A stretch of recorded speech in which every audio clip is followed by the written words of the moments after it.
Well, okay, I want to turn right now to a pretty interesting story. Karen Reed, if you remember, she was accused of killing her Boston police officer boyfriend, John O'Keefe.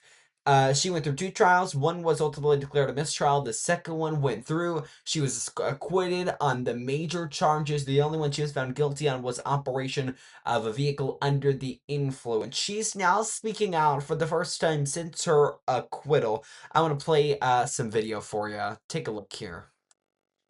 I have a job. I don't have a home anymore. I'm just kind of in no man's land. Every waking hour, I thought about my freedom and if I could lose it. And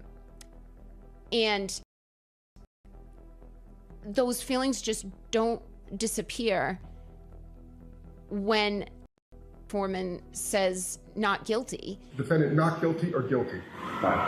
The former financial analyst telling the Rotten Mango podcast her life after the verdict has not been easy. I do feel I've had this delayed reaction to the persecution. Prosecutors accused Reed of backing her SUV into O'Keefe and then driving away, leaving him to die in the snow. Heavy drinking. He never hit O'Keefe and Launcy, which police have denied. The O'Keefe family has filed a wrongful death lawsuit against her, which she is fighting.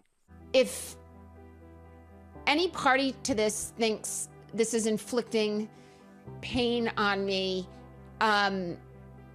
you don't understand what I've been through and what I've survived and what I can handle. Reed is living with her parents, and though she sold the rights to her life story to a Hollywood producer and is planning on writing a book with her criminal defense attorney Alan Jackson, she says she has yet to make any money. I have not made anything, not a dime. But one thing she says she's still coming to grips with is her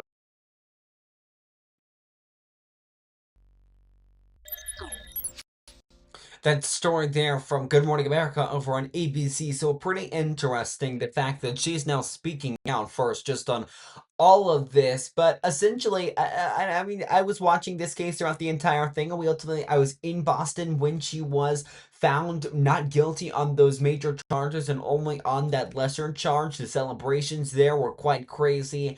But also, I think that the evidence that the police had didn't not suggest that she wasn't guilty, but the defense gave enough of a, hey, put into question this investigation, and that some parts of it may have been false, some parts were misaligned, and everything didn't align together.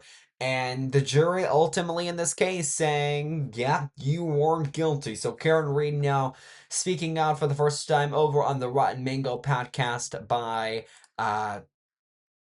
Stephanie Sue. I watched it last night. I wish I could show you more of it, but we are out of time.